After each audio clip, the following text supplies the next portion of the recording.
पर क्षेत्र, पर काल और पर भाव।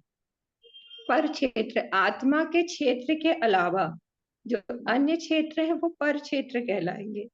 और पर काल जो आत्मा की जो वर्तमान पर्याय है उसके अलावा जो पर्याय होंगी वो पर काल कहलाएंगी। और पर भाव आत्मा के अनंत गुणों के अलावा जो अन्य गुण है वह पर भाव कहलाएंगे। और परद्रव्य, चार चीजें ली हाँ ना पर इसमें अपन ने, चतुष्ट।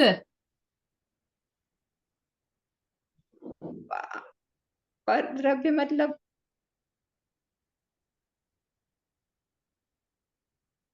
पहला परद्रव्य है ना, तो आत्मा के अतिरिक्त बाकी सब, अपने द्रव्य के अतिरिक्त बाकी सब परद्रव्य। पर द्रव्य कहलाएंगे। ये चार चीजें। ठीक है, बिल्कुल सही बताया आपने। अब देखो, यहाँ पर अपन ने ऐसा बोला कि ज्ञानी जीव को हर्ष और शोक नहीं होता। पुण्य और पाप के फल में ज्ञानी जीव को हर्ष और शोक नहीं होता। तो एक प्रश्न ये उठ सकता है कि हमें तो ज्ञानी जीव हर्ष और शोक करता हुआ दिखाई देता है, उसको भी हर्ष और शोक थोड़ा तो होता है ना, ऐसा प्रश्न हो सकता है। लेकिन वह हर्ष शोक पर पदार्थ के कारण से होता है, ऐसा नहीं मानते तो अनंत हर्ष शोक नहीं होता। मतलब ज्ञानी जीव भी आपको हर्ष और शोक करते हुए दिखाई देंगे, है ना, खूब खुश होते हुए भी दिखाई देंगे, दुखी होते हुए भी दिखाई देंगे। लेकिन उनकी मान्यता पलट चुकी है, श्रद्धा बदल चुकी है। तो श्रद्धा में उन्हें क्या लगता है कि ये जो पर पदार्थ है वह मेरे हर्ष और शोक का कारण नहीं है। ऐसी दृढ़ श्रद्धान ज्ञानी जीव को ऐसा दृढ़ श्रद्धान होता है। तो अगर जब ऐसा श्रद्धान होता है तो उनका अनंत हर्ष शोक नहीं होता। क्यों क्यों नहीं होता अनंत?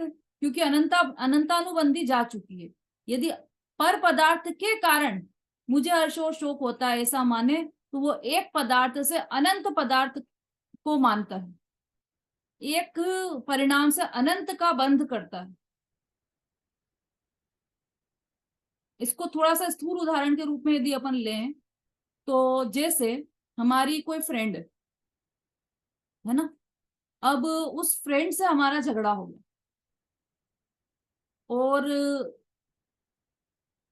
एक फ्रेंड से झगड़ा हुआ, तो उससे संबंध रखने वाले सारे पदार्थ अब हमें दुख रूप लगने लग जाते हैं कि अरे वो, उसका तो इतना खराब नेचर है और वो तो ऐसा करती है। जब हमें ऐसा पता लगा कि उसकी दुष्टता का हमें पता लगा कि उसने ये गलत कार्य किया, तो हमें उससे संबंध रखने वाले, जैसे उससे द्वेष हुआ, तो उससे संबंध रखने वाले सभी पदार्थ के प्रति द्वेष सहज रूप से हो जाता है ना। हमारी उससे बोलचाल बंद है, उसके बच्चों से भी बोलचाल बंद है, उसके पति से भी, उसके सास से भी, उसके पूरे परिवार से बोलचाल बंद है, उसके संबंधियों, यदि उसकी कोई फ्रेंड है तो उससे भी हम सीधे मुंह बात नहीं करते। तो हमने एक से अनंत को बांध लिया। यदि उसकी समाज में तारीफ होती है तो वो हमें सहन नहीं होती, उसकी जो जो तारीफ करने वाले हैं वो सब हमारे दुश्मन लगने लग जाते हैं हमको। उसकी उसकी पोस्ट पर कोई लाइक कर दे तो वो विश्व के जितने लोगों ने लाइक किया सब हमारे लिए दुश्मन हो जाते हैं, सबसे हमें द्वेष हो जाता है कि अरे देखो इनने इस पर लाइक कर दी। मतलब हम एक से अनंत को बांधते हैं क्योंकि हमारी अनंतानुबंधी हमारे साथ चल रही है। और सम्यक दृष्टि जीव के साथ क्या हुआ कि उसने पर द्रव्य को अनुकूल या प्रतिकूल माना ही नहीं। उसने ऐसा माना ही नहीं कि मुझे जो हर्ष और शोक हो रहा है वो पर पदार्थ के कारण हो रहा है। तो जब उसका संबंध वहीं से टूट गया तो वो अनंत को बांधता ही नहीं है। और ज्ञानी जीव को प्रतिकूलता अनुकूलता बाहर में आती है, पर उससे सुख दुख होता है ऐसा वो नहीं मानता, उसमें वो हर्ष शोक नहीं करता। और वो ये जानता है कि मेरी पर्याय की कमजोरी है, उससे थोड़ा ये हर्ष शोक हो रहा है तो वो मेरे चारित्र का दोष है, पर के कारण से मुझे सुख दुख हुआ है। यदि ऐसा वो मान ले तो मिथ्यात्व का अनंत दोष हो जाए। ज्ञानी जीव पर को सुख दुख का कारण नहीं मानता। और ज्ञानी जीव की श्रद्धा में दोष नहीं है, चारित्र में दोष है, अस्थिरता जन्य दोष है ज्ञानी जीव के। श्रद्धा उसकी पूरी सम्यक श्रद्धा है, ज्ञान भी उसका पूरा सम्यक ज्ञान, चारित्र भी है तो सही, पूरा सच्चा चारित्र है, लेकिन अस्थिरता रूप दोष ज्ञानी जीव को चल रहा है, चारित्र में कमजोरी है।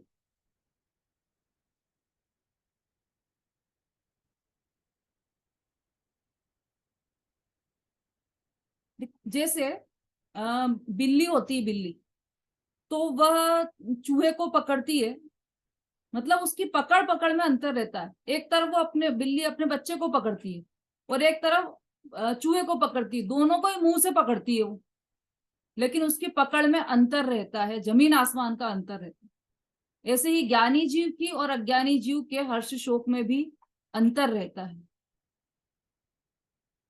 ठीक है, चलिए, ये ज्ञानी और अज्ञानी मतलब सम्यक ज्ञान और मिथ्या ज्ञान का अंतर हमें समझ में आना चाहिए। एक उदाहरण गुरुदेव ने दिया था कि जब जो ऋषभ देव भगवान है, आदिनाथ भगवान, जब वो कैलाश पर्वत से मोक्ष गए तो भरत जी उनके दर्शन करने गए, अंतिम दर्शन, मतलब जब केवल ज्ञान हुआ था उन्हें तो वो दर्शन करने गए। तो इंद्र भी ऊपर से आए, शक्रेंद्र, दोनों मित्र थे, भरत और शक्रेंद्र, और दोनों ही भगवान के भक्त भी थे। जब भगवान को मोक्ष जाते हुए देखा तो भरत चक्रवर्ती की आंखों में से आंसू निकल गए, आंसू की धारा बह गई कि ओहो, भरत क्षेत्र का सूर्य आज अस्त हो गया। ऐसे ऐसे रोने लगे भरत चक्रवर्ती। तो इंद्र ने कहा कि अरे भरत, आपको तो मालूम है ना कि आप तो चरम शरीरी हैं, है ना, मोक्ष जाने की शर्त तो होती है। चरम शरीरी जो होते हैं, चरम शरीरी कौन होते हैं? जो तद्भव मोक्षगामी होते हैं। तो इंद्र ने क्या कहा भरत से कि भरत, आपको तो मालूम है ना कि आप तो चरम शरीरी हैं, तो मतलब आप अंतिम शरीरी हैं, और हम तो शक्रेंद्र हैं, हमें तो मनुष्य का एक अवतार लेना ही पड़ेगा। मतलब आप तो इसी जन्म से मोक्ष चले जाओगे, इसी भव से, और हमको तो एक एक जन्म और लेना पड़ेगा। तो समकीति है, आत्मज्ञानी है, आत्मध्यानी है, दोनों ही भरत चक्रवर्ती भी और शक्रेंद्र भी, दोनों ही समकीति थे, दोनों ही आत्मज्ञानी थे, दोनों ही आत्मध्यानी थे। तो भी भरत चक्रवर्ती भी आत्मज्ञानी और शक्रेंद्र भी आत्मज्ञानी समकीति है। भगवान को मोक्ष जाते हुए देखते हैं और जब रोते हैं तो अरे प्रभु, हमारा भरत क्षेत्र का सूर्य अस्त हो गया, ऐसे दोनों की आंखों से आंसू की धारा बह निकली। अब इंद्र को क्या दुख है कि अभी तो हमें स्वर्ग जाकर एक अवतार और करना पड़ेगा। तो भरत चक्रवर्ती ने क्या कहा इंद्र से जवाब में कि इंद्र, मुझे मालूम है कि मुझे इसी भाव से मोक्ष जाना है, पर वस्तु के कारण मुझे रोना नहीं आया, पर वस्तु का विरह हुआ इसलिए रोना नहीं आया, पर मेरी कमजोरी में भगवान के प्रति जो थोड़ा प्रेम है, इतना कमजोरी का रोना आया है, मुझे कमजोरी के प्रेम का रोना आया है।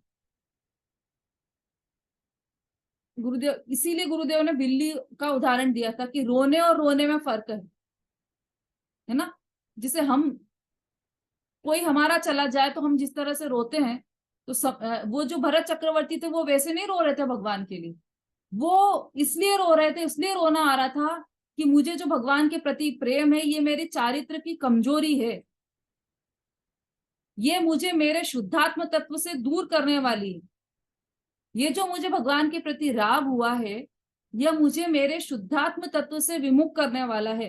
तो यह राग भी मेरे लिए भट्टी के समान है, चाहे वो भगवान के प्रति का राग हो, लेकिन शुभ राग है। तो यहाँ पर क्या बोला कि शुभ राग हो चाहे अशुभ राग हो, दोनों के एक ही श्रेणी में लिया ना, इसी छंद में। पुण्य पाप फल माही हरक बिलखो मत भाई। तो पुण्य क्यों हुआ कि शुभ के फल में, शुभ भावों के फल में पुण्य का उदय हुआ, और पाप क्यों हुआ, मतलब पाप का उदय आया, अशुभ भावों के फल में पाप का उदय आया। तो दोनों में ही ज्ञानी जीव समता भाव धारण करके रहते हैं, दोनों में ही हर्ष और विषाद नहीं होता उन्हें, है ना। अब आगे देखते हैं। जिसने पर पदार्थ, पर द्रव्य, क्षेत्र, काल भाव को वास्तव में हितकर तथा अहितकर माना है, उसने अनंत पर पदार्थों को राग द्वेष करने योग्य माना है। एक भी पर पदार्थ को हितकर माना तो उसने अनंत पर पदार्थों को हितकर मान लिया। और एक भी पदार्थ को अहितकर माना तो उसने अनंत पदार्थों को अहितकर माना। ये इस तरह से बंधती अनंतानुबंधी का ये स्वरूप रहता है कि एक से अनंत को बांधती है अनंतानुबंधी। इसलिए वह भूल छोड़कर, ये हमारी सबसे बड़ी भूल है, हमें पर पदार्थ के को हितकर और अहितकर नहीं मानना चाहिए। इसलिए वह भूल छोड़कर निज ज्ञानानंद स्वरूप का निर्णय करके स्वोन्मुख ज्ञाता रहना ही सुखी होने का उपाय है। एकमात्र यही उपाय है। यदि हमें सुखी होना है तो हमें स्वोन्मुख रहना पड़ेगा, ज्ञाता रहना पड़ेगा। और यदि हम ज्ञाता नहीं रहते हैं, कर्ता बनने की कोशिश करते हैं, तो हम दुखी ही रहेंगे। सुखी होने का एकमात्र यही उपाय है, इसके अतिरिक्त और कोई उपाय नहीं है सुखी होने का। बोलिए अभिलाषा जी। ये पहले ही से था, सॉरी। अच्छा चलिए। जैन धर्म के, हाँ, पुण्य पाप का बंध वह पुद्गल की पर्याय हैं। उनके उदय में जो संयोग प्राप्त हो वे भी क्षणिक संयोग रूप से आते जाते हैं। जो पुद्गल की पर्याय हैं, पुण्य पाप का जो बंध है, वो पुण्य पाप का बंध अर्थात पुद्गल की पर्याय किसको कहा है यहाँ पर?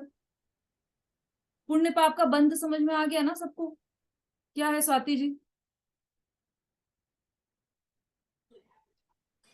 दीदी जो कर्म बनते हैं पुण्य पाप रूप, वो कर्म भी पुद्गल की पर्याय ही है, ये बताया है हाँ इसमें। बिल्कुल सही। द्रव्य कर्म की बात चल रही है यहाँ पर। देखो तीनों चीजें हो गई इसमें। ये जो इतना सा लिखा है ना दौलत राम जी ने, पुण्य पाप फल माही हरख बिल्को मत भाई। पुण्य पाप फल इतना सा भी लेते हैं ना हम, तो इसमें तीनों कर्म आ गए। भाव कर्म, द्रव्य कर्म और नो कर्म। पुण्य पाप के भाव तो हुए भाव कर्म, मतलब शुभ भाव और अशुभ भाव, ये तो हो गए भाव कर्म। और उसका फल हो गया, मतलब ये जो पुण्य पाप का जो बंध हुआ है, तो बंध क्या हुआ? द्रव्य कर्म। शुभ भाव किए तो पुण्य का बंधन हुआ, अशुभ भाव किया तो पाप का बंध हुआ, है ना। तो ये हो गए भाव कर्म से द्रव्य कर्म का बंध।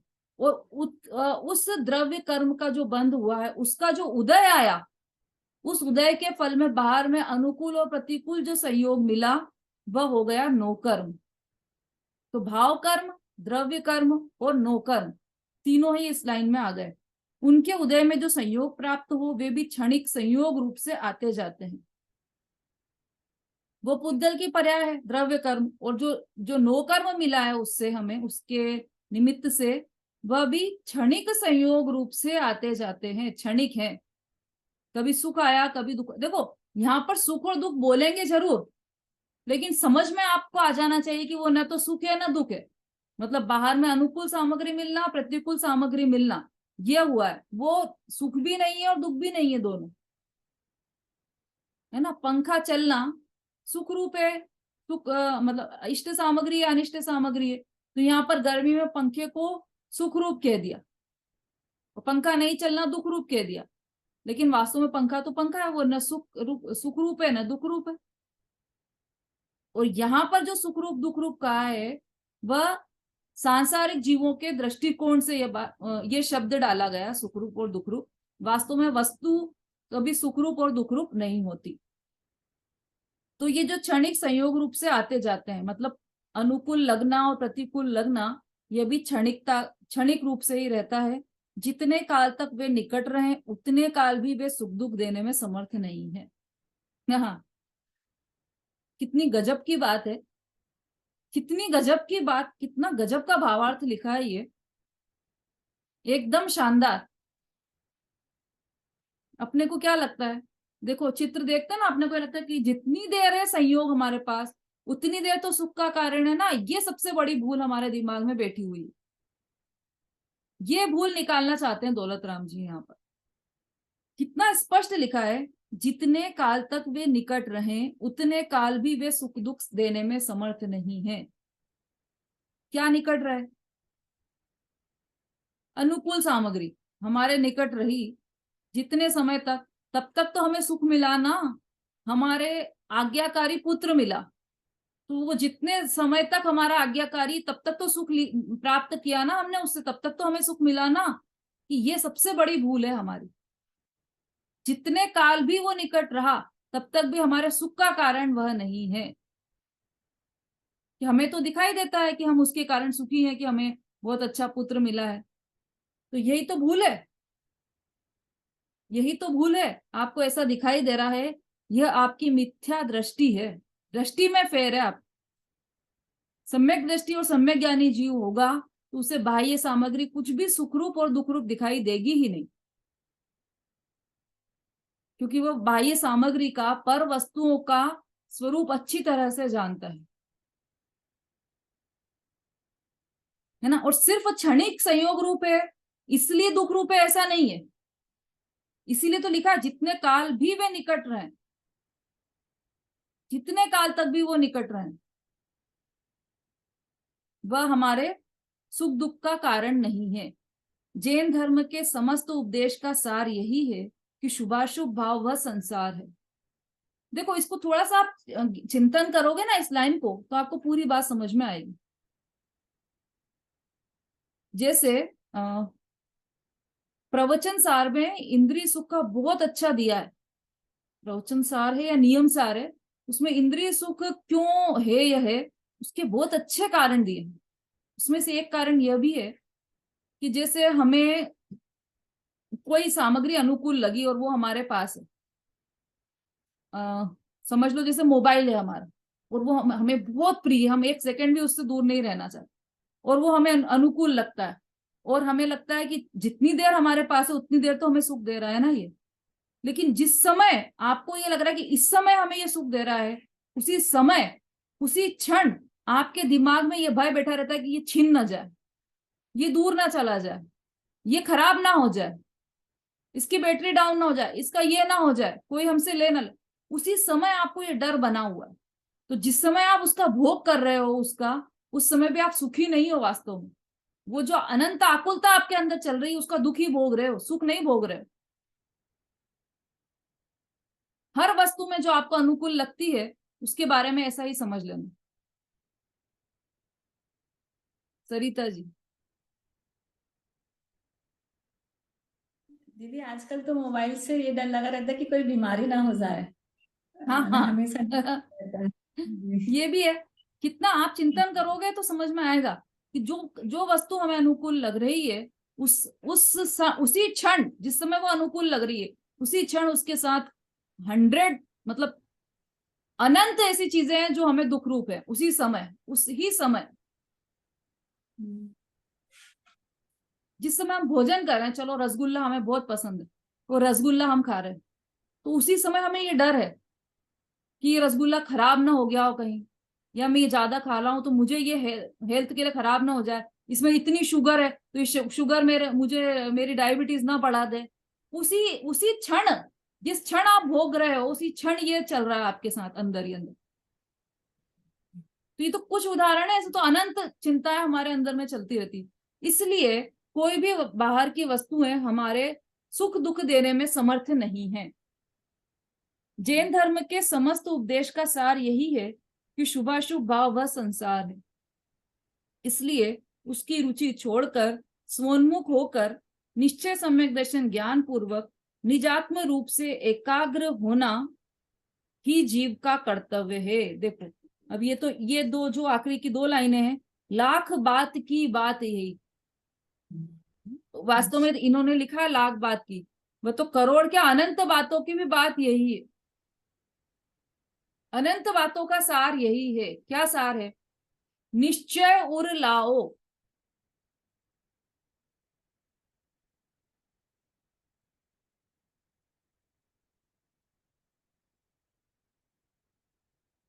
मतलब यही ग्रहण करो, निश्चय से वास्तव में यही ग्रहण करने लायक है। क्या?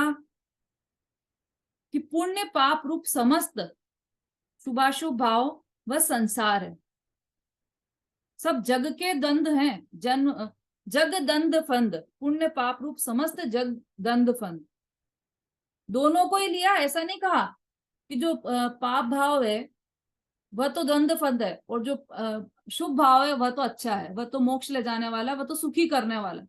ऐसा नहीं है कहा यहाँ पर। पुण्य पाप दोनों को ही लिया है। तोरी सकल जग दंड फंद, जो दोनों ही जगत को देने वाला है ना, संसार को देने वाला है। कोई भी दोनों में से एक भी मोक्ष को देने वाला तो है नहीं। कौन सा ऐसा शुभ भाव है जिसके करने से हमें मोक्ष की प्राप्ति हो जाएगी? उसका नाम सोचिए आप। ये होमवर्क है आप सबका। अगली जो क्लास लगेगी ना हमारी, उसमें आपको नाम बताना उस चीज का कि किस शुभ भाव से हमें मोक्ष की प्राप्ति हो सकती है। ढूंढना आप, तीर्थंकर प्रकृति या और कुछ भी कारण हो जिससे आप आगम पढ़ना, शास्त्र पढ़ना, उसमें आपको मिलेगा कि किस शुभ भाव से मोक्ष की प्राप्ति हो सकती है। वो ढूंढ कर लाना, लिख कर लाना। ठीक है। शुभाशुभ भाव है वह संसार है, इसलिए उसकी रुचि छोड़ना है हमें।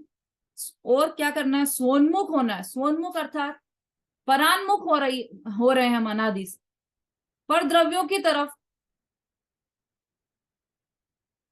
जैसे ना जो सड़क पर कुत्ते घूमते हैं ना, सड़क वाले जो कुत्ते रहते हैं, स्ट्रीट डॉग्स, उनको आप कभी बहुत सारे ऐसे दानवीर होते हैं जो आते हैं, रोटियां खिलाते हैं, खूब थैला भर के रोटी या ब्रेड लेके आते हैं और वो खिलाते हैं उनको। तो वो क्या करते हैं कुत्ते, जैसे ही वो आया स्कूटर पे, उन्हें पता है कि ये व्यक्ति रोज आता है यहाँ पर हमारे यहाँ, और पूरे मोहल्ले के जितने भी कुत्ते हैं, हमारे मोहल्ले में तो ऐसे ही होता है कि वो एक व्यक्ति आता है रोज सुबह 7 बजे और खूब इतना बड़ा बैग भर के ब्रेड लेकर आता है, और सारे जितने भी कुत्ते हैं उन सबको, कुत्तों को वो ब्रेड खिलाता है। और उसमें ही वो धर्म मानता है कि मैंने भूखे कुत्तों को खाना खिलाया तो मेरा धर्म हो गया, मैं धर्मात्मा हूँ, ऐसा। तो चलो वो तो अलग बात है, लेकिन हम तो यहाँ पर इतना उदाहरण ले रहे हैं कि जैसे वो आया व्यक्ति, अब वो क्या कुत्ते से पहचानने लगे उनको, तो जैसे ही वो उनका स्कूटर आता तो सारे कुत्ते दौड़कर उधर की तरफ चले जाते हैं। और वो स्कूटर रोकता है तो कुत्ते क्या करते हैं, सारे ऐसे ऐसे मुंह करके ऐसे बैठते, ताकते हैं उनको, अब हमें ये दे दें, अब हमें ये दे दें। हमारी स्थिति भी बिल्कुल वैसी की वैसी। हम परद्रव्यों की तरह ऐसे ही ताकते हैं कि ये परद्रव्य हमें सुख दे दे। बिल्कुल उन कुत्तों की तरह हमारी स्थिति है। हाँ, घर में पुत्र हो, हे पुत्र हमें सुख देना, बहू हो तो हे बहू हमें सुख देना, भिखारियों की तरह सब तरफ हम सुख मांगते रहते हैं और कहीं से भी नहीं मिलता सुख। तो हमें क्या करना होगा? हम परान्मुख हो रहे हैं, हमारा मुख जो ऐसे है कि लाओ दे दो हमें। अरे यहां तक कि हम भगवान को भी नहीं छोड़ते। हे भगवान, हमें 50 लाख रुपए आज भिजवा देना, भगवान के दर्शन करने गए तो वहां भी स्तुति गाते ना, अति पुण्य उदय मम आया, प्रभु तुम्हारा दर्शन पाया। तो क्या गाता है उसकी जगह? अति पुण्य उदय मम आया, सो की गड्डी को पाया। वहां भी हमारी ये भिखारी पना हमारा वहां भी नहीं छूटता। कैसे भी भगवान हमें सुखी कर दो। तो चारों तरफ हमने, वो कुत्ते तो एक ही तरफ देख रहे हैं, एक ही व्यक्ति को देख रहे हैं कि ये हमें ब्रेड देगा। हमने तो ऐसी कोई जगह ही नहीं छोड़ी कि जहां से हम ये हमारा भिखारी पना छोड़ दें। हर वस्तु से, यहां तक कि हम अजीब से भी हम सुख की इच्छा करने लगे कि हे मोबाइल हमें सुख दे देना, हे ड्रेस हमें सुख दे देना। हर तरफ से हम सुख की अभिलाषा करते हैं, परान्मुख हो रहे हैं। यदि हमें सुखी होना है तो क्या होगा, क्या करना होगा हमें? हमारी जो दृष्टि है, जो हमारी उन्मुखता है, जो पर की तरफ जा रही है हमारी दृष्टि, उस दृष्टि को हमारे अंदर की तरफ टर्न करना होगा, अबाउट टर्न करना होगा। स्वाति जी। दीदी मैंने देखा आजकल शांति धारा होती है, उसमें जितने बीमार लोग होते हैं वो एक तो डेली होती है, रोज रोज शांति प्रक्षाल के बाद शांति धारा, और शांति धारा में जो जो बीमार लोग हैं उनका नाम बोलते हैं।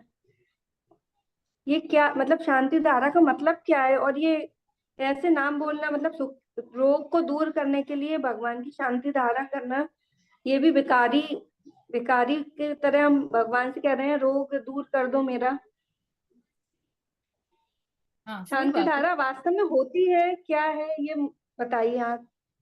थोड़ा विषय से हटकर अलग प्रश्न है आपका, अपन इसको अगली क्लास में लेंगे। स्टार्टिंग में यहाँ पूछ लीजिएगा तो अगली क्लास में इसका डिटेल करेंगे। अभी अपना समय भी क्योंकि हो गया है और ये भी अपने पूरा करना है ना।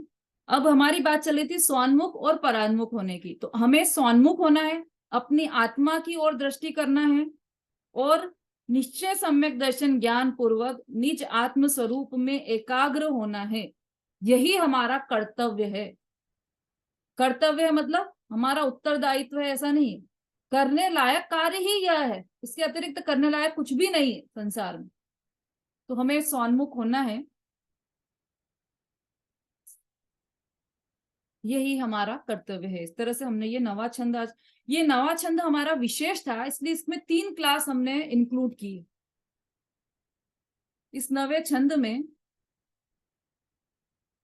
हमारी 3 क्लास चली और बहुत विशेष है ये छंद, इसलिए आप इसको अलग से भी पढ़िएगा घर पर, इसका भावार्थ भी अलग से पढ़िएगा। और अब ये देखो, सम्यक दर्शन और सम्यक ज्ञान की बात की है यहाँ तक पंडित दौलतराम जी ने। अब सम्यक दर्शन और ज्ञान पूर्वक सम्यक चारित्र भी जो प्रकट होता है, तो वह आंशिक चारित्र कैसा होता है, इसकी चर्चा हमारी अगली क्लास, मतलब हमारी अगले मंडे से लगेगी, उसमें इसकी चर्चा आएगी। कोई शॉर्ट में भजन लेना चाहे तो ले सकते हैं, एक स्टेंजा का।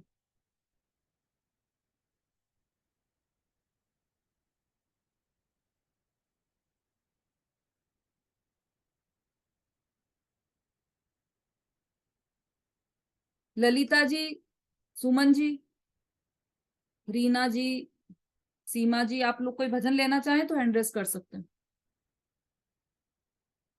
नहीं तो फिर हमारे वीना जी तो हैं तैयार, बहुत उत्साही हैं वो,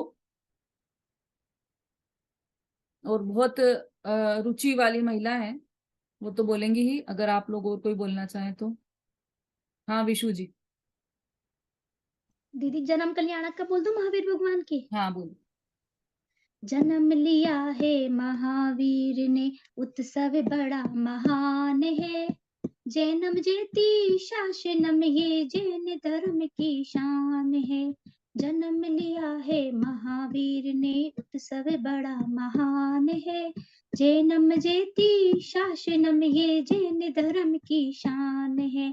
चैत सुदी तेरस तिथि आई, शुक्रवार का दिन प्यारा। चैत सुदी तेरस तिथि आई, शुक्रवार का दिन प्यारा। मातृशिला के गर्भ में आए, लिया प्रभु ने अवतारा।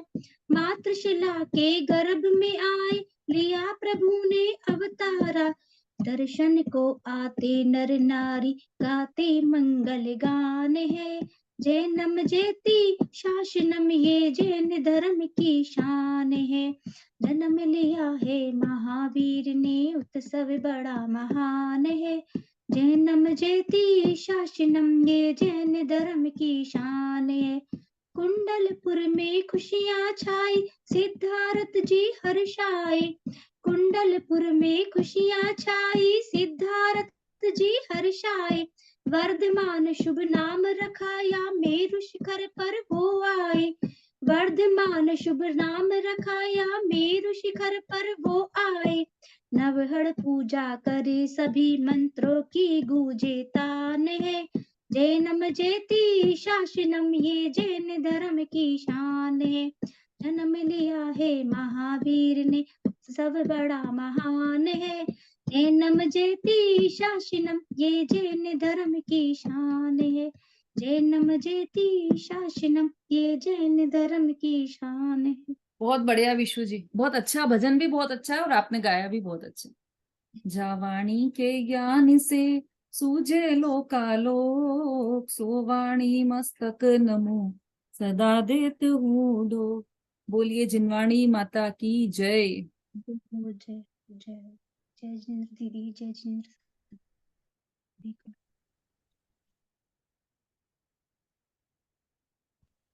जय जिनेन्द्र जय सभी को, जय जिनेन्द्र। जय जिनेन्द्र। आरती जी मम्मी जी को लेकर बैठा कीजिए।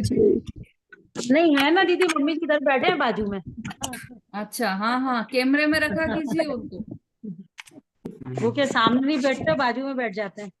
अच्छा हाँ